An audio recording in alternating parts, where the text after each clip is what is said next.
নবীজি সাল্লাল্লাহু আলাইহি ওয়াসাল্লামের কাছে বিদায় নিতে চাইলেন, ইয়া রাসূলুল্লাহ এই মুহূর্তে আমারে বিদায় দেন, আমি যুদ্ধের ময়দানে যাই। আল্লাহর রাসূল বলে, না তুমি যাবে না, আরেকটা দায়িত্ব তোমার কাঁধে রয়ে গেছে। সুবহানাল্লাহ। ওগো আল্লাহর নবী, কোন দায়িত্ব আমার কাঁধে রয়ে গেল? নবীজি সাল্লাল্লাহু আলাইহি ওয়াসাল্লাম বলেন, সাহাবীরে তুমি যে ইয়াহুদীর বকরিগুলো এই ময়দানে চড়াইতেছো, এগুলোর মালিক তো তুমি না, তুমি মাত্র জিম্মাদার, দায়িত্বশীল। এই বকরিগুলোর আসল মালিকের কাছে বকরিগুলো আগে পৌঁছায়া দিবা, বকরিগুলো তার মালিকের কাছে ফেরত দিয়া তুমি আমার কাছে আসবা। সাহাবী বকরিগুলো ইয়াহুদীর কাছে বোঝায়া দিয়া ময়দানে এসে যুদ্ধে লেগে গেলেন। কিছুক্ষণ পরে যুদ্ধ শেষ হলে সাহাবায়ে কারাম মুসলমান সৈন্যদের লাশ দেখাদেখি করতেছে। কোন সাহাবী এই যুদ্ধে শহীদ হয়েছেন। লাশ গণনা করতে গিয়া সাহাবায়ে কেরাম রাদিয়াল্লাহু তাআলা আনহু আজমাইন বলেন, ইয়া রাসূলুল্লাহ আমরা সব কয়টা সাহাবীকে চিনতে পেরেছি, এমন একটা লাশ আমাদের এখানে আছে যাকে আমরা কেউ চিনি না বা কোনোদিন আমরা দেখিও নাই।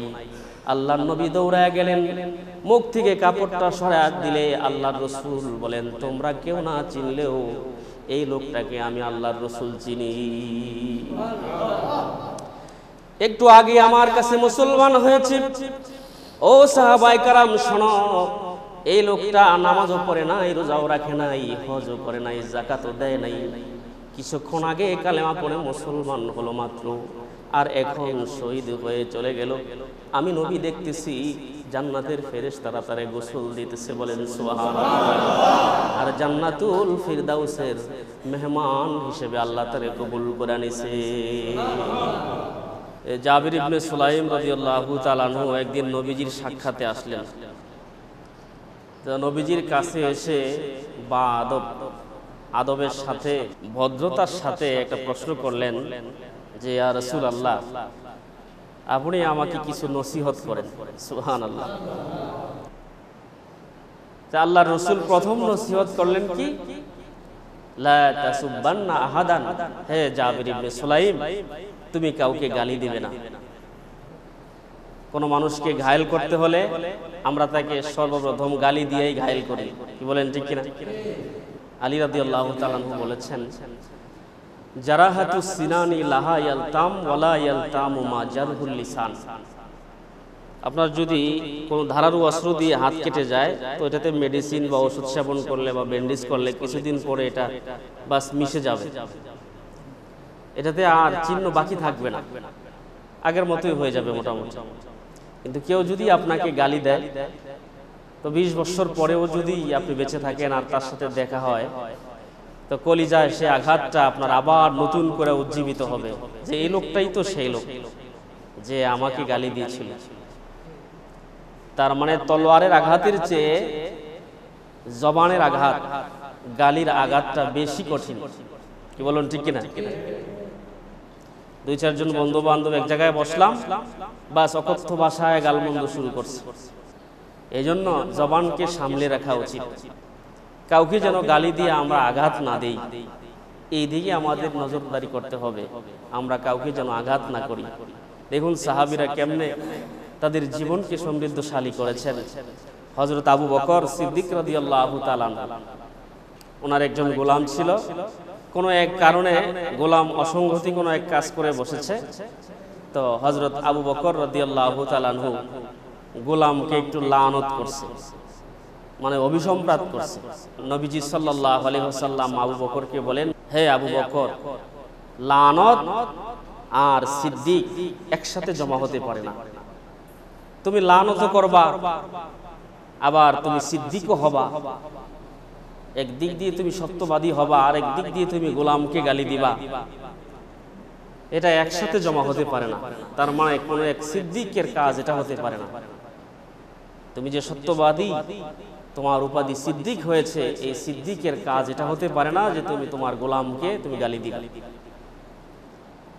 হযরত আবু বকর সিদ্দিক রাদিয়াল্লাহু তাআলা আনহু এতটুকুন কথা শোনার পরে গোলামকে গিয়ে বললেন যে, বাবা আমি তো ভুল করেছি, যেহেতু তোমাকে একটু কঠিন কথা বলেই ফেলেছি, যাও তোমাকে আমি আজাদ করে দিলাম। সুবহানাল্লাহ। যা আমার আর গোলাম লাগবে না, তুই তোর মতো করে মুক্ত বাতাসে চল।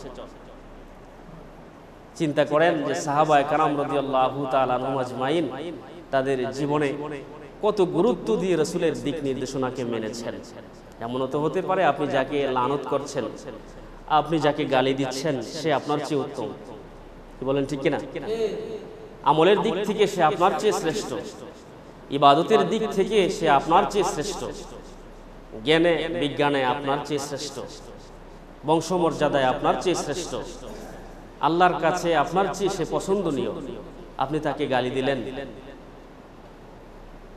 আপনি যদি তার সাথে সুন্দর আচরণ করতেন তাহলে আল্লাহ পাক আপনার উপর সন্তুষ্ট হতো।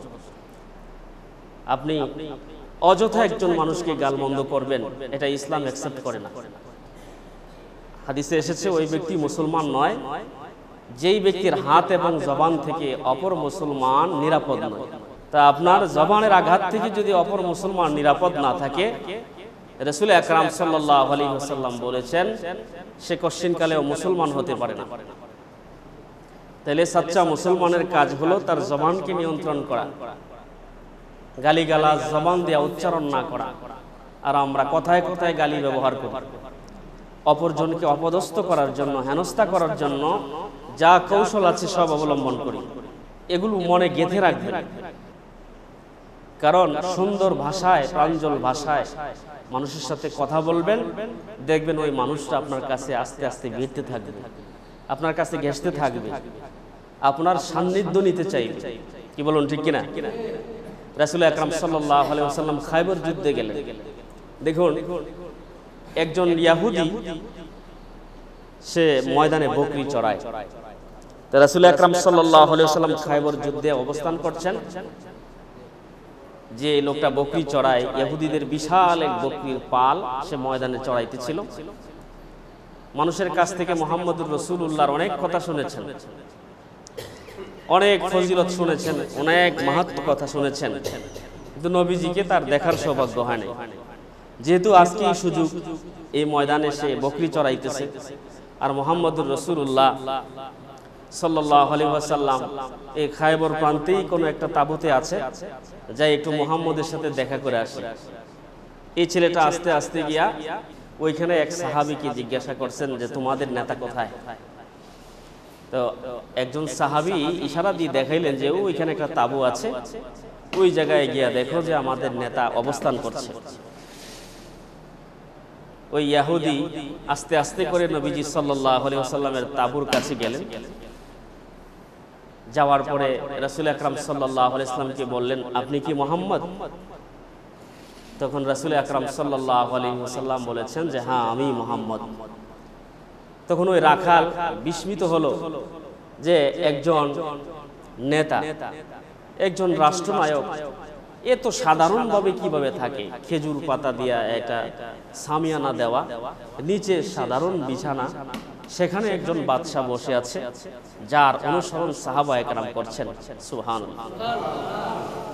বিস্মিত হয়ে জিজ্ঞাসা করছে যে ইয়া রাসূলুল্লাহ, আমি তো আশ্চর্য হলাম আপনার এই অবস্থান দেখে। একজন বাদশা, দুনিয়ার অন্য বাদশাদেরকে আমরা দেখেছি, বর্তমানেও যারা রাজা বাদশা আছে তাদের চাল চলন দেখলে মনে হয় না যে তারা এই জগতের কোনো মানুষ। কি বলেন, ঠিক কিনা? আমার মুসলমান ভাইরা, ওই রাখাল বেচারা নবীজি মুহাম্মদ মুস্তাফা সাল্লাল্লাহু আলাইহি ওয়াসাল্লামের এই সাধারণ বেশে দেখার পরে বিস্মিত হয়ে গেল, আশ্চর্য হয়ে গেল। নবীজি সাল্লাল্লাহু আলাইহি ওয়াসাল্লাম এই সুযোগে ওই রাখালকে বলতেছে, ভাই রাখাল, আমি যেই সত্যের দাওয়াত দেই, ইসলাম ও কালেমার কথা বলি, তুমি যদি আমার কথাগুলো শোনো তাহলে এই মুহূর্তে তোমার কাছে আবেদন হচ্ছে তুমি কালেমা পড়ে মুসলমান হয়ে ইসলাম ধর্ম গ্রহণ করে ফেলো।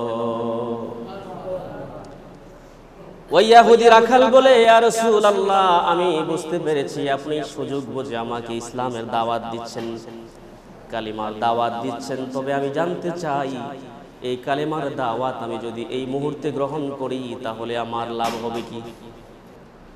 নবীজি সাল্লাল্লাহু আলাইহি ওয়াসাল্লাম বলেন, তুমি যদি কালেমা পড়ে মুসলমান হয়ে যাও তাহলে জান্নাতে নেবার জন্য আমি জিম্মাদার হয়ে যাব। আল্লাহর রাসূলের এত সুন্দর আচরণ দেখে ওই ইহুদি রাখাল আর তার বাপ দাদার ধর্ম নিজের অন্তরে লুকায় না রাইখা এবার প্রকাশ্যে বলছে, ইয়া রাসূলুল্লাহ, আর দেরি করবার চাই না, আপনার এত মধুময় ব্যবহার, এত সুন্দর আচরণ আমাকে মুগ্ধ করে তুলেছে, এই মুহূর্তেই আমাকে কালিমা পড়ায়া দেন, লা ইলাহা ইল্লাল্লাহু মুহাম্মাদুর রাসূলুল্লাহ সাল্লাল্লাহু আলাইহি ওয়াসাল্লাম। দেখুন, একজন ইহুদি রাখাল নবীজির মধুময় বাণী শুনে, জবানের কথা শুনে কতটা কাছে ভিড়েছে। আর আমরা আমাদের জবানের কারণে, আমরা আমাদের জবানের ভাষার কারণে আমাদের সমাজের মানুষই আমাদের কাছে ভিড়তে চায় না। ঠিক না বে ঠিক? আমাদের জবানের ভাষার কারণে, আমাদের জবানের তালাফুজের কারণে মানুষ আমাদের দ্বারস্থ হতে চায় না, আমাদের কাছে ভিড়তে চায় না, মিশতে চায় না, ঘেঁষতে চায় না। অথচ একজন ইহুদি রাখাল সবেমাত্র নবীজির কাছে সামান্য সময় দিয়েছে, আর নবীজির সুন্দর কথার কারণে, সুন্দর কালেমার কারণে ইসলাম কবুল করে সে জান্নাতি হয়ে গেছে। কালেমা গ্রহণ করার পরে সেই ইহুদি রাখাল বলে, ইয়া রাসূলুল্লাহ, এখন তো কালেমা গ্রহণ করলাম, এই মুহূর্তে আমার কাজ কি? আল্লাহর নবী সরকারে দু জাহান সাল্লাল্লাহু আলাইহি ওয়াসাল্লাম বলেন, এরে রাখাল, তুমি এমন একটা মুহূর্তে কালেমা পড়েছো, না এখন নামাজের সময়, না এখন হজের সময়, না যাকাত দেওয়ার সময়, না রমজান মাস রোজা রাখার সময়, তুমি এমন একটা সময়ে কালেমা পড়েছো, এখন তোমার উপর কোনো ইবাদত নাই। তবে এই মুহূর্তে খায়বরের প্রান্তে সাহাবীরা যুদ্ধ করতেছে, তুমি যেহেতু ইসলাম ধর্ম গ্রহণ করেছো, তো সবচাইতে ইসলামের সবচাইতে কঠিন কাজটাই হইল তলোয়ারের নিচে যুদ্ধ করা। সুবহানাল্লাহ। তলোয়ারের ছায়া তলে থেকে তুমি যুদ্ধ করবা, হয়তো গাজী হবা, নয়তো জীবন দিবা আল্লাহর রাস্তায়। এবার সে রাখাল নব মুসলিম বলতেছে, ইয়া রাসূলুল্লাহ, আমি যদি যুদ্ধের ময়দানে গিয়ে শহীদ হয়ে যাই তাইলে আমার লাভ কি? আল্লাহর নবী বলে, আমি তোমার জন্য ওয়াদা করলাম, আল্লাহ রব্বুল ইজ্জাতুল জালাল তোমাকে জান্নাতুল ফিরদাউসের মেহমান বানায়া দিবে। ওই সাহাবী আর দেরি করেন নাই, সঙ্গে সঙ্গে নবীজি সাল্লাল্লাহু আলাইহি ওয়াসাল্লামের কাছে বিদায় নিতে চাইলেন, ইয়া রাসূলুল্লাহ, এই মুহূর্তে আমারে বিদায় দেন, আমি যুদ্ধের ময়দানে যাই। আল্লাহর রাসূল বলে, না, তুমি যাবে না, আরেকটা দায়িত্ব তোমার কাঁধে রয়ে গেছে। সুবহানাল্লাহ। ওগো আল্লাহর নবী, কোন দায়িত্ব আমার কাঁধে রয়ে গেল? নবীজি সাল্লাল্লাহু আলাইহি ওয়াসাল্লাম বলেন, সাহাবীরে, তুমি যে ইহুদির বকরিগুলো এই ময়দানে চড়াইতেছো, এগুলোর মালিক তো তুমি না, তুমি মাত্র জিম্মাদার, দায়িত্বশীল। এই বকরিগুলোর আসল মালিকের কাছে বকরিগুলো আগে পৌঁছায়া দিবা, বকরিগুলো তার মালিকের কাছে ফেরত দিয়া তুমি আমার কাছে আসবা। সাহাবী বকরিগুলো ইহুদির কাছে বোঝায়া দিয়া ময়দানে এসে যুদ্ধে লেগে গেলেন। কিছুক্ষণ পরে যুদ্ধ শেষ হলে সাহাবায়ে কেরাম মুসলমান সৈন্যদের লাশ দেখাদেখি করতেছে। কোন কোন সাহাবী এই যুদ্ধে শহীদ হয়েছেন। লাশ গণনা করতে গিয়া সাহাবায়ে কেরাম রাদিয়াল্লাহু তাআলা আনহুম আজমাইন বলেন, ইয়া রাসূলুল্লাহ, আমরা সব কয়টা সাহাবীকে চিনতে পেরেছি, এমন একটা লাশ আমাদের এখানে আছে যাকে আমরা কেউ চিনি না বা কোনোদিন আমরা দেখিও নাই। আল্লাহর নবী দৌড়ায় গেলেন, মুখ থেকে কাপড়টা সরায় দিলে আল্লাহর রাসূল বলেন, তোমরা কেউ না চিনলেও এই লোকটাকে আমি আল্লাহর রাসূল চিনি। একটু আগে আমার কাছে মুসলমান হয়েছে। ও সাহাবায়ে কেরাম, শোনো, এই লোকটা নামাজও পড়ে নাই, রোজাও রাখে নাই, হজও করে নাই, যাকাতও দেয় নাই, কিছুক্ষণ আগে কালেমা পড়ে মুসলমান হলো মাত্র, আর এখন শহীদ হয়ে চলে গেল। আমি নবী দেখতেছি জান্নাতের ফেরেশতারা তারে গোসল দিতেছে, বলেন সুবহানাল্লাহ। আর জান্নাতুল ফিরদাউসের মেহমান হিসেবে আল্লাহ তারে কবুল করে নিছে। আমার মুসলমান ভাইরা, দেখুন নবীজি সাল্লাল্লাহু আলাইহি ওয়াসাল্লামের জবানে কত মধুময় ভাষা ছিল, জবানে কত সুন্দর কালাম ছিল, যার কথা শুনে সাহাবায়ে কেরাম তাদের জীবন পরিবর্তন করে ফেলেছে। যার কথা শুনে ইহুদি রাখাল মুসলমান হয়ে নিজের জীবন দিতে প্রস্তুত হয়ে গেছে। কিন্তু আমাদের জবানের কারণে আজকে আমাদের কাছ থেকে মানুষ দূরে সরে, আমাদের জবানের কারণে আজকে আমাদের কাছ থেকে মানুষ পলায়ন করে। ঠিক না বেঠিক? আমাদের কাছে এমন গুণও নাই, আর আমরা চেষ্টাও করি না, এবং নিজেকে নিজে এটা দিয়ে সান্ত্বনা দেই যে আমি যদি 2-4টা কথা বকবক করে বলতে পারি তো মানুষের মনে করবে সে একটা মানুষ রে। কি বলেন? ঠিক না বেঠিক? আসলে আপনি কিচ্ছু না, গোড়ার ডিম। আপনি আপনার আমল বরবাদ করছেন, আপনি আপনার জিন্দেগি বরবাদ করছেন। সাহাবায়ে কেরামের ইতিহাস তো শোনালাম, দেখুন আমাদের আকাবিরদের কথা। আমাদের আকাবিররা তাদের জীবনকে কত সুন্দর করে সাজিয়েছেন। শাহ ইসমাইল শহীদ রহমতুল্লাহি আলাইহি, উনি যেমন সম্ভ্রান্ত ফ্যামিলির ছিলেন এবং উনি খুব বড় আলেমও ছিলেন, যার ইতিহাসে লেখা হয়েছে যে কাফেররা ওনার গলা কেটে ফেলেছে, কর্তৃত মাথা মাটিতে লাফালাফি করছে, আর মাথাবিহীন দেহ দিয়ে উনি যুদ্ধ করেছে। সুবহানাল্লাহ। শাহ ইসমাইল শহীদ রহমাতুল্লাহি আলাইহি, উনি একদিন জুমার নামাজের খুতবা দিচ্ছিলেন। এক দুশমন দাঁড়ায় বলতেছে, ইসমাইল শহীদ, একটা কথা আছে, জুমার দিনে মসজিদ ভরপুর মানুষ, এতগুলো মানুষের সামনে ওনাকে একটা কথা বলবে। কি কথা? কয়, লোক মুখে শুনছি আপনি নাকি জারজ সন্তান। নাউজুবিল্লাহ বলেন। আচ্ছা বলেন তো, আমরা হইলে আমাদের মেজাজ কই যাইতো? কি বলেন? ঠিক কিনা? আমরা যদি হইতাম আমাদের মেজাজ কোথায় যায় ঠেকতো? শাহ ইসমাইল শহীদ রহমাতুল্লাহি আলাইহি একজন বড় মাপের আলেম ছিলেন, যিনি কর্তৃত মাথা রেখে শুধু দেহটা দিয়ে যুদ্ধ করেছেন। তিনি ওই লোকটাকে বলতেছেন, ভাই আপনি যতটুকু বলছেন আমি জারজ সন্তান, সত্যি কথা বলতে কি আপনার কথাটা ভুল হয়েছে। কারণ আমি আমার জানা মতে আমার বাবার বিবাহের মধ্যে যারা সাক্ষী ছিলেন তারা আজও বেঁচে আছে। সুবহানাল্লাহ বলে। আমার বাবার বিবাহের মধ্যে যারা সাক্ষী ছিল তারা আজও বেঁচে আছে। তাদের কাছ থেকে বিষয়টা জেনে নেবেন, আমি কি জারজ সন্তান নাকি বাবার বৈধ সন্তান। মুখের ভাষায় এত সুন্দর করে তারে বসায় দিছে, এই মসজিদে যত মানুষ ছিল সবাই স্তব্ধ লেগে তাকায় রইছে যে আজকে যদি ওনার জায়গায় আমরা হইতাম ঘটনাটা কোথায় যেত বলে। একটা লোককে এই ধরনের কথা বললে আমরা চুপিসারে বলি, তার দৃষ্টির অগোচরে বলি, আর ভরপুর মসজিদের সামনে এই কথাটা বলছেন শাহ ইসমাইল শহীদ রহমতুল্লাহি আলাইহি, তাকে গালিও দেন নাই, তাকে বকাও দেন নাই, তাকে কটু কথাও বলেন নাই, একটা যুক্তি দাঁড় করায় বলছেন যে আমার বাবার বিবাহের মধ্যে যারা সাক্ষী ছিল তারা আজও বেঁচে আছে, তাদের কাছে জিজ্ঞাসা করলেই পাবেন আমার জন্ম ঠিক আছে কিনা। সুবহানাল্লাহ। তাদের সম্মান বাড়বে নাকি আপনার আমার সম্মান বাড়বে? আমরা তো অযথাই গালিগালাজ করি। কি বলেন? ঠিক কিনা? তো বলতেছিলাম, নবীজি সাল্লাল্লাহু আলাইহি ওয়াসাল্লাম সর্বপ্রথম যে নসিহতটা করেছেন তার প্রথম নসিহত হলো লা তাসুববান্না আহাদান, তুমি কাউকে গালমন্দ করবা না। গালমন্দ করা কোনো মুসলমানের কাজ না, এটা ফাসিক লোকের কাজ। মনে থাকবে কথা, গালমন্দ করা ফাসিক লোকের কাজ। অনেকে আছে অযথাই গালিগালাজ করে, আল্লাহ তাদেরকে হেদায়েত দান করুক, সকলে বলি আমিন। 2 নম্বরে নসিহত করলেন, এ জাবির ইবনে সুলাইম শোনো, তোমার জন্য 2 নম্বর নসিহত হলো কোনো কাজকে ছোট মনে করবে না, কোনো ছোট্ট আমলকেও তুমি ছোট মনে করবা না। এমনও কাজ আছে যে কাজটা আপনার দৃষ্টিতে হয়তো ছোট, কিন্তু রব্বুল ইজ্জাতুল জালালের দরবারে এই কাজটা অনেক বড়।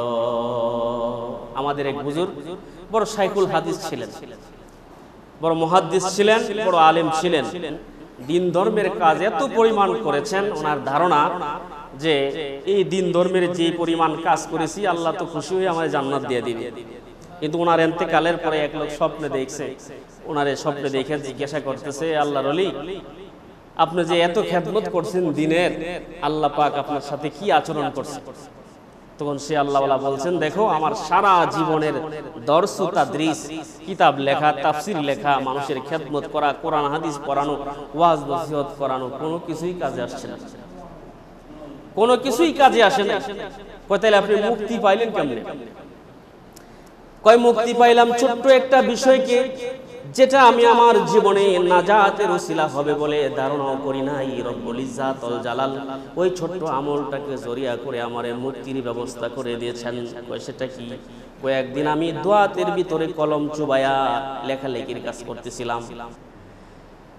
এই কলম যখন দোয়াতের ভিতরে চুবিয়ে আমি লিখতে গিয়েছিলাম, হঠাৎ করে দেখি একটা মাছি এসে আমার দোয়াতের নিবের মধ্যে বসে একটু কালি খাচ্ছিল। মনে হচ্ছিল যেন এই মাছিটা খুবই পিপাসার কারণে সে কালি খাওয়ার জন্য আসছে। যাক, আল্লাহর একটা মাখলুক মনে করে সে তৃপ্তি সহকারে কালিগুলো পান করুক, আমি একটু কলমটারে থামায় রাখছি। সে যে আমার কালিগুলো খাইয়া তার তৃপ্তি করে সে চলে গেছে। আল্লাহ পাক এই ছোট্ট আমলটাকে কবুল করে আমার মুক্তির ব্যবস্থা দিছে। দেখছেন না তো বড় বড় খেদমত আল্লাহ কবুল করেন নাই।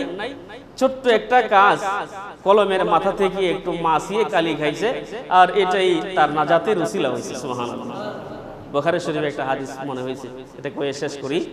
বুখারী শরীফে মাশহুর একটা হাদিস আপনারা সবাই জানেন, যে এক মহিলা যাচ্ছিল, মহিলার সারা জীবনেই পাপ পঙ্কিলতায় কাটছে, যাকে আমাদের দেশের ভাষায় বেশ্যা বলে, নাউজুবিল্লাহ বলে। এই মহিলা দেহ ব্যবসা করত। এই মহিলাটা যাচ্ছিল, হঠাৎ করে দেখলেন যে রাস্তার পাশে একটা কুকুর জিহ্বা বের করে হাঁপাইতেছে। মহিলাটা বুঝতে পারছে যে কুকুরের খুব পিপাসা লাগছে। তো মহিলা আশেপাশে বালতি তালাশ করছে, পানি উঠাইয়া কুকুরকে খাওয়াবে, কোনো ব্যবস্থা পায় না।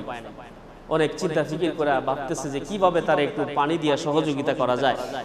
তো পায়ের একটা মৌজা খুলছে, চামড়ার মৌজা, ওই মৌজাটা খুইলা গায়ের ওড়নাতে পেঁচাইয়া বাইদা কূপ থেকে পানি উঠাইয়া কুকুরে খাওয়াইছে।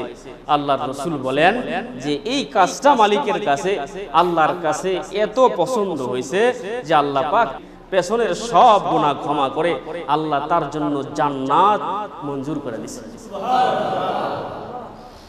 বুখারী শরীফের হাদিস আছে। যদিও কাজটা ছোট্ট মনে হয়েছে, ছোট্ট কাজ, কিন্তু আল্লাহ পাক এই ছোট্ট কাজের কারণেই তারে জান্নাত দিয়ে দিয়েছে বলে সুবহানাল্লাহ।